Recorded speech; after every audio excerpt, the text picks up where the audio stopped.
let's analyze this. So, Whatculture Wrestling, in particular Simon Miller, literally like 10 minutes ago, did a video as part of the Y series, a continuation of the Y series, explaining why WWE needs to stop telling people that wrestling is fake. Oh boy. Alright, so this has been a debate, an argument. There's been a lot of backlash, but at the same time, there's been a lot of praise for the video that Ronda posted on her YouTube channel. She has a series that she calls Ronda on the Road, in which every week she documents what she's doing on the road, whether it be going to a Raw show or a house show or wherever they're having Raw, I guess, is the best way to explain it. And it's a very good series. I watch it every week. I check it out. Each of the videos is about 7 to about 12 minutes long tops. Each video is no more than 12 minutes long for each one. And it shows the fun-loving, genuine personality, heartwarming personality that Ronda has, you know. And you get to see that, and you also get to see her charm. You get to see her funny side, and you also get to see her edgy side when she curses a lot. She curses damn near every video. But anyway, Simon is going to explain his take on the whole situation with Ronda posting the video. This really you can trace all of this back to the tweet between her and Becky, where she called out Becky's quote-unquote fake armbar that does absolutely nothing, even though she sold it and screamed like a bitch. But that's neither here nor there. Let's see what he has to say. Newsflash, ladies and gentlemen, wrestling isn't real. Well, that's not true. I don't like it when people say that, and I also don't like the word fake. Wrestling isn't fake. I can see it with my own eyes, and I can tell you firsthand, it absolutely hurts like hell. Let me say this. When we're talking about the word fake, when we're describing something as fake, and I'm just going to give my definition of it real quick. To me, when something is fake, that means that you can't use any of your 5 senses to detect it. What does that mean? Let me tell you. You can't touch it or feel it. You can't taste it. You can't smell it. You can't hear it. And you can't see it. A lot of people strongly believe that ghosts are fake. You can't touch it. You can't taste it. You can't hear it. You can't see it. And you can't smell it. Same thing with Santa Claus.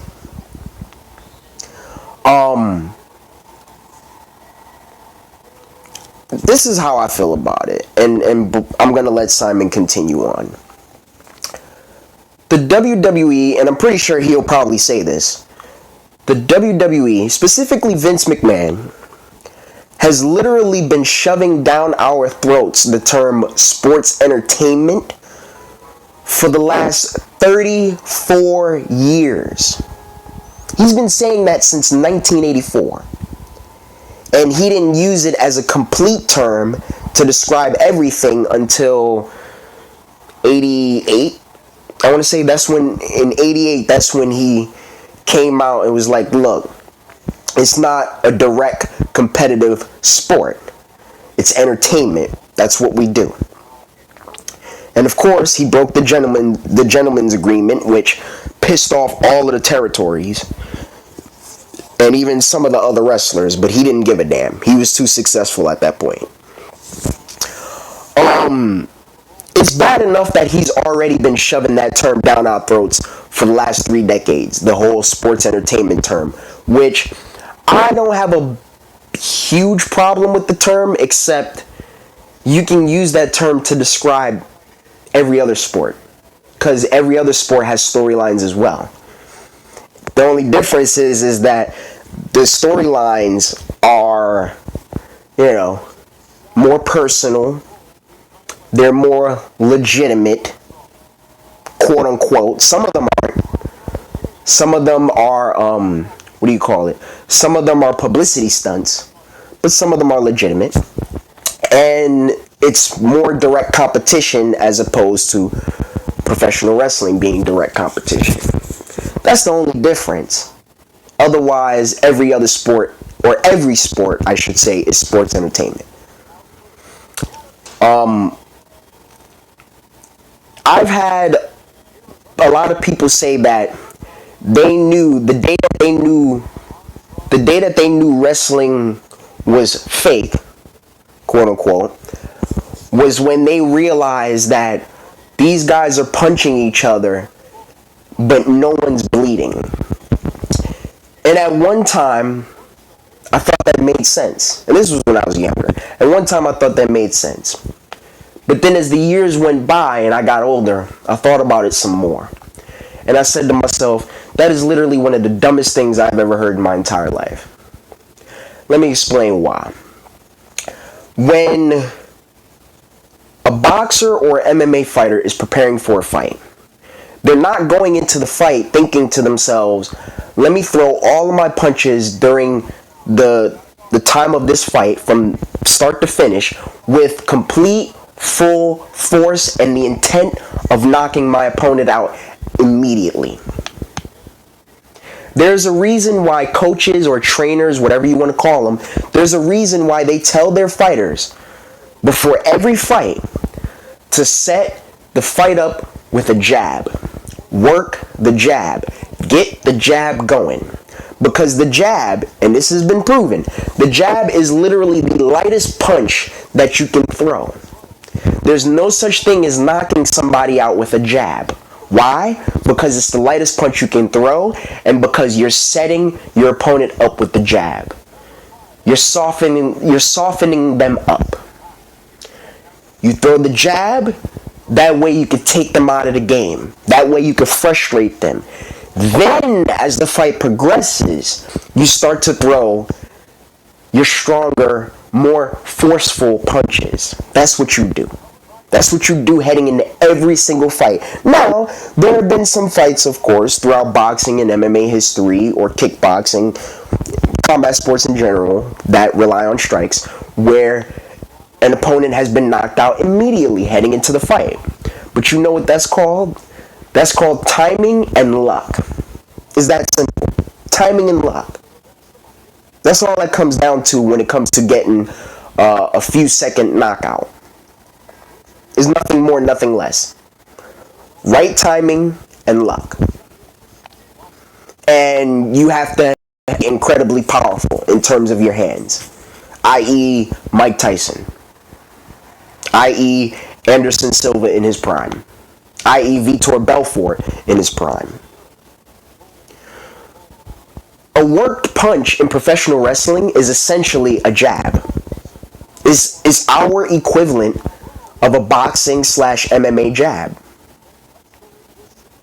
And it has been a rule, if you've watched wrestling in the 70s, if you watched wrestling in the 80s, you know that the commentators have always pointed out that you cannot throw closed fist punches.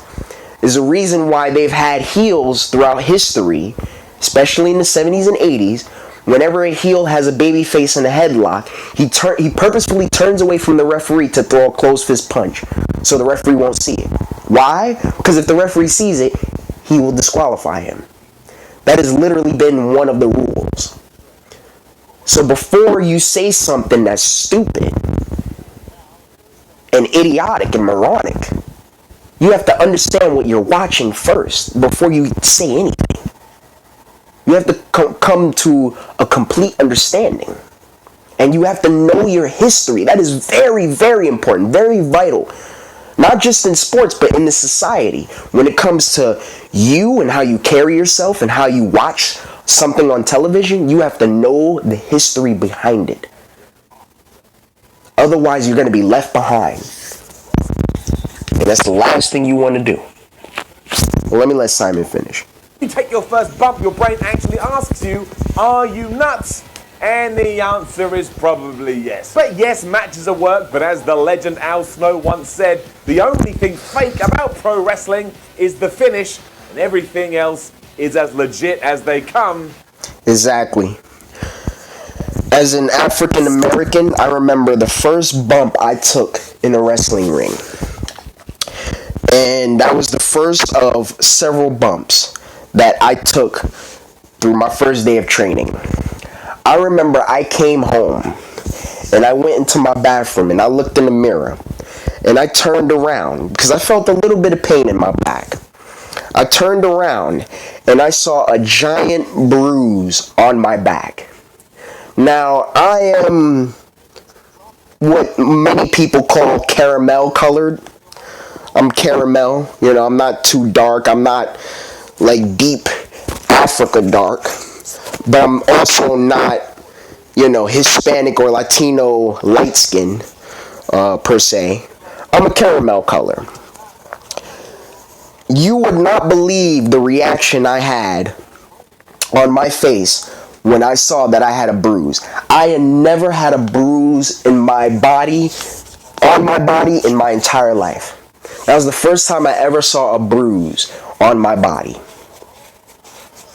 And the first thing I said to myself was, black people don't bruise. The fuck is this? That was the first thing I said to myself. I couldn't believe it. I was baffled.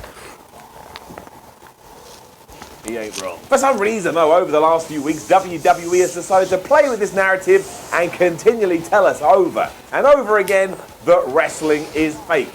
Okay, cool, but you gotta stop doing that. Why? Here's why. WWE has too much of a long history of really screwing up storylines that were already good. They were already good, and then when we tell them that they're good, they end up messing them up for no reason whatsoever. Biggest one that I could think of was Triple H and Booker T in 2003. Booker T wins a battle royal, last eliminates The Rock on Raw to become number one contender for the World Heavyweight title. Alright, cool. Booker T is getting a shot. Alright, Booker T should be the next champ. He should be able to beat, Triple H within this quote-unquote reign of terror, right? Alright, cool. This is going to be fun. Let's watch this. Let's see where it goes. Once we all like it, WWE fucks it up by having Triple H come out on Raw and tell Booker T right in his face that people like you don't deserve to be in the ring with someone like me. And people like you don't get to be champion like someone like me. And then it was just like, oh, really? You had to do that? No. And then Triple H, of course, company man, he has to defend himself. He defends himself by saying, oh, what you thought I was trying to say is not actually what I was trying to say. I was just saying that a guy like him from WCW doesn't deserve to get in the ring with a thoroughbred WWE guy like me. And it's like, no. Bullshit. Because if Triple H really meant that, how come he didn't say the same thing to Goldberg? How come he didn't say the same thing to Rob Van Dam? 12 years later, how come he didn't say the same thing to Sting? I mean, come on, man. Let's be real here. I'm not sure why it has happened so much recently, but it has caught fire both on WWE's TV shows and out there in the land of social media. And in fact, it was there where it first... Ronda goes, F word, you mean fake. Fake like your nonsensical BS armbar that doesn't even work and just looks like you're holding the dick you wish you had. but you sold that armbar though, and you screamed in pain, and you were holding it for the rest of the night. Okay, sure, Ronda. Has caught people's attentions because we had everything with Becky Lynch and Ronda Rousey, and they were going back and forth. Where Ronda all of them decided she was going to call Becky Lynch Rebecca Quinn, which is her real name, and she rubber stamped that by letting us all know that she was going to go off the script. Given that it is Ronda Rousey, that kind of makes sense when you start to look at it as an angle, because out of everybody in WWE, Ronda Rousey is one person you can actually believe can go out there and whip anybody's ass in the company, be that man or woman. She dominated the UFC for years. I'm pretty sure she's got some fighting skills. So even if it gives you the slightest doubt that she may... But Simon, you're forgetting something. She has fighting skills. She doesn't have boxing skills because Holly Holm. She doesn't have boxing skills because they refuse to teach her how to box, but sure, she has fighting skills. Sure. Unleash this for real, well, you'll probably be slightly captivated, and it may even make you go, I gotta watch what she's gonna do, just in case she whoops somebody's ass. This probably would have been fine if it hadn't have then triggered a bunch more incidences which made a lot less sense. The first one, we'll talk about Triple H walked out and he did cut a damn good promo, but within it, he said things like Dave Bautista, this is the man behind the character talking to you. And well, they've already been calling him Dave Bautista. They've called him Dave Bautista since he came into the damn company, so that's nothing. But outside of that, everything else Triple H said in terms of characters and this is the real man or whatever the fuck he said, I don't remember, was just ridiculous, unnecessary nonsense. Also, don't forget, this has nothing to do with the storyline.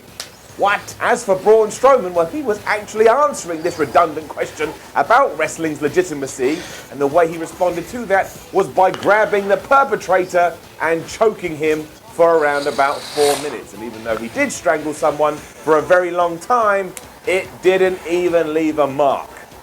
That was really dumb. And I don't even mind WWE. Dr. D did it better. Dr. D did it way better. Doing this from time to time because it can be very compelling, especially for fans like us. It's almost like we've been invited to a special behind-the-scenes party, and we all know what's going on, but nobody else knows what's going on, so it makes us feel all special, like we've got a bunch of friends. There's a sensation that years of learning about the pro wrestling business has finally paid off, and finally, we're getting a sneaky peek behind the curtain. The issue when you do it constantly is that it does create two very specific problems, the first of which is nice and simple. Let's take Ronda Rousey and let's take Becky Lynch and everything that they did. If all of a sudden I'm meant to believe this has gone off script and this is real, then what does that make the rest of the show? Is that just some fake bullshit I'm meant to ignore? And if so, why would I even bother with it? And also, we know deep down in our heart of hearts that nobody has actually gone off script and gone into business for themselves, because if they had, it would be shut down instantly, and if they kept on doing it, said person would be fired. WWE ain't gonna let that happen without approval. So while it may help you... Exactly. And for those that are praising this, because I'm trying to stay neutral about it, I kind of see the good side of it, even though it's turned a lot of people off, and myself included. I'm trying to see the good side of this. But let me just say this. I'm going to just give you guys this question to really let you guys think about this.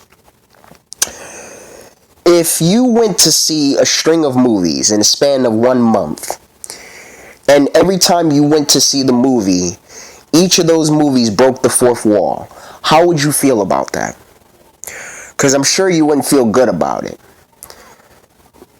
That's kind of how I feel about this storyline right now. You suspend your disbelief in the short term. Long term, you're just being reminded over and over and over again how this game actually works. And when you do that, this suspension of disbelief completely erodes. Point two is that there are fans out there who aren't obsessed as we are. They'll watch Raw, they'll watch SmackDown, they'll enjoy it, but they don't feel the need to go on the internet and try and read every single piece of information there is. They just want to see what's going to happen on TV. They don't care how or why Dolph Ziggler's push got upended. So what are these people meant to think when the commentators start acting like what we're seeing isn't part of the plan? It's one thing if you know the direction WWE is heading in, but if you don't, this must be a baffling experience. And it gets even worse when insider terms are used. Now, I know that has vernacular both for wrestlers and wrestling fans, but it's not a universal language. Not everybody is using it, so you can't just start painting everybody with the same brush, because if you do, the whole system will break. You've got to be clever. If nothing else, if you do rely on it too much, that's just lazy. It's been proven time and time again. If you have the right wrestlers and the right storyline and get that right emotion, nobody cares about how the industry or the business works. We'll invest, and we just want to see where it's all going to go. In fact, that's the joy of it all. Half the time you know the direction we're actually going to head in, but it's all the twists and the turns that you don't expect, which makes you go, woo-ha, I love pro wrestling. I mean, just look at everything that happened with CM Punk and John Cena in 2011. Elements of reality did help with that no end, but it was made quite clear what the deal was. You didn't have John Cena coming out going, oh, this isn't John Cena the character talking, this is John talking. And while you think this is part of the narrative, it is certainly not. I have decided to shatter all of that and just come out here and air my real life grievances. No, you didn't. He was just flipping John Cena that we see every week, and he didn't appreciate how CM Punk was acting. Also, this was just one instant of this and not three that happened in around about the space of 7 days. I think Dave Meltzer summed it up best when he said doing one story like this every year, especially for a program to be the main event of WrestleMania, but if you overdo it, it is like taking a sledgehammer that says fake on it and smashing somebody in the skull. It's like... Exactly. I'm going to say it again. Imagine if you were watching 3 movies or 4 within 1 week or month, whatever, and each movie broke the 4th wall at some point. Basically, imagine if you were watching Deadpool, but 5 different versions of it throughout the whole week. You would get annoyed at some point. You would get real annoyed and disinterested in whatever you were watching. When I go and see a movie, I don't want George Clooney to pop up halfway through and say, oh, Simon, by the way, I'm not a real doctor, you numbnuts. Why did you even bother spending your money to come here to the theatre? Go home and think about your damn life. By that same token, I don't need Triple H to remind me that he's actually Paul Levesque. Just make me believe by what you do in the ring, your character, and the story. That, and I agree with Simon, because that's what makes an elite, complete professional wrestler. Nothing more. The alternative is relying solely on it, and then you get into a WCW situation. If you haven't seen that Gubbins, well, I would tell you to go and seek it out, but actually... Bash at the Beach 2000. One of the reasons why WCW doesn't exist no more. Just saying. Don't, it will make you cry, because that was absolutely, well, it was just crazy. It's also why saying that Raw is like Nitro these days is off the rails. I remember one time Goldberg walked out on the match, and as the announcers told me, he did this because everybody in said match was going off the script. They weren't performing the moves like they discussed backstage, and he was sick of it. That is probably the crappiest thing that has ever happened in pro wrestling, and that is saying something. There is also better ways of doing this, and WWE actually did that this year when they aired their 24 documentary for WrestleMania 34. In that, you saw Brock Lesnar snap backstage, and he took his Universal Championship and he hurled it at Vince McMahon. And even here we are a year later, I had people texting me going, Miller, was that real? Now the word on the street is it was real, and Brock, if you do want to get that same feeling, if you want to replicate it, do it away from the cameras, even though the cameras were on it, but you know what I'm saying, and let it grow, let it build throughout social media and get people thinking. Don't just hurl it into their face by saying, ha ha ha, it's time to be fake. And don't forget, there is an art to pro wrestling that extends further than just being a skilled in-ring technician or a master promo talker. It's all the little things that bring everything together, simply because in this environment, you can have a bunch of people backstage that have come up with an idea and all agreed to go along with it. That's why wrestling is so beautiful. It's because it's absolutely bizarre, and yet somehow it works. There's nothing else like it, so let's keep that sanctity and respect it as much as we can. So there it is. My PSA message, please stop telling me what wrestling is. I am already well aware. If you want to do it in one big story, whatever, that's fine. We can have a bit of fun with it, but please don't make the entire program a bunch of dudes and a bunch of dudettes just saying Now, don't forget to leave a comment below and Thank you, Simon. Respect you, man. That's it for this video. I appreciate this video. I enjoyed this video very much. You know, I'm just ready for WrestleMania, and I'm ready. I'm ready for this storyline to be over with. To be honest, already, I am. I'm already over it. I'm not as interested as I once was, and I mean, it's still hot, and it still has people talking, even though some detractors have formed. Some detractors have come out of the woodworks. You know, like I said, you don't need to go. There is such thing as doing too much. Not just in wrestling, but in all sports and in all aspects of life. There are such thing as doing too much. You have to be able to stay in your lane. You know, like Vince told Charlotte, she knows how to stay in the lane, so WWE should do the same. Accidentally rhyming. But anyway, I'm out.